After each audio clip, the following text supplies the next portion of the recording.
What is currently happening, programs? Today I'm going to cover off how you can play the nightmare fuel that is GTFO in virtual reality with full VR motion controller support. This will allow both VR and PC players to play in the same lobbies while challenging your team-based co-op social skills and tensing you up like that time you almost dropped that baby. So why would you not want that? So if you want to know where your PC's performance and your testicular fortitude are really at, then stay locked, enjoy, and I hope it helps.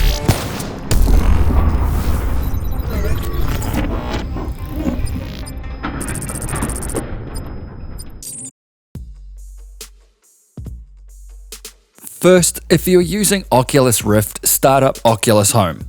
Next, no matter what headset you are using, you will need a copy of GTFO in your Steam Games library.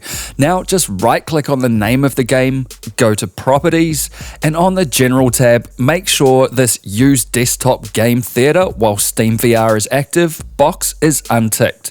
Click Close, right-click GTFO again, and this time click on Manage, and then browse local files.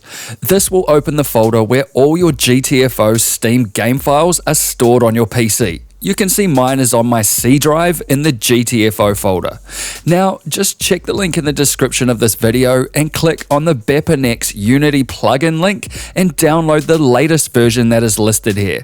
To find out whether you need the x86 or x64 version, click on the Start button on your taskbar and type Control Panel. In here, click on System, and it will say in here whether you need the x86 or x64 version. Then just go back over to the VRFun Unity plugin page and click the link you need to download the correct zip file to your PC. If you are using Google Chrome, you can click this arrow here and go Show in Folder, or just go to wherever your browser downloads the mod file to. I've got mine to go straight to my desktop. Now, copy or cut that mod zip file from here and then go back to the GTFO Steam install folder you opened up before and paste the file in here. Now, right-click that file and use a free program like 7-Zip, link in the description if you don't have 7-Zip, to extract all the contents out of the zip file and into your GTFO game install folder. You can now delete the original mod zip file you downloaded. What you'll need to do next is head over to Steam and run the GTFO game one time. Skip the menus by holding down any key on your keyboard, click and hold here, and when you get to the main menu, just quit out. This will ensure the game files are all built correctly and in place for everything to work. Now go back to the description of this video and click on the GTFO VR mod link.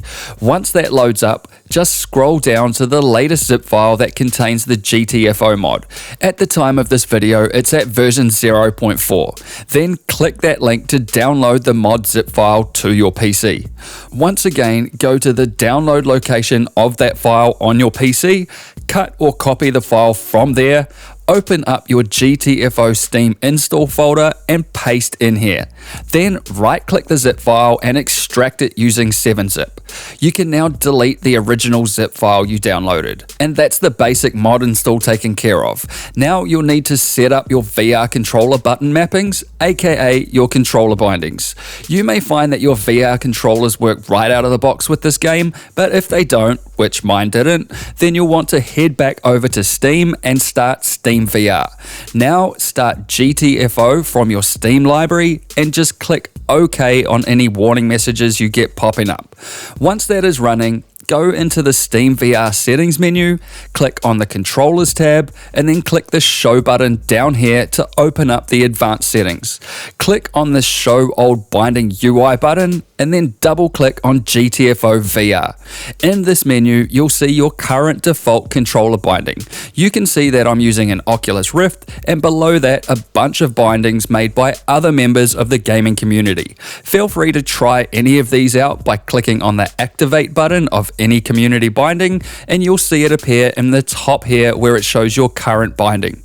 If you want to return to your default controller mapping for this game, then just activate it down here and you'll see it appear back at the top as your current binding. I found the shared binding from Gibby worked well for me, and so I'll select that here.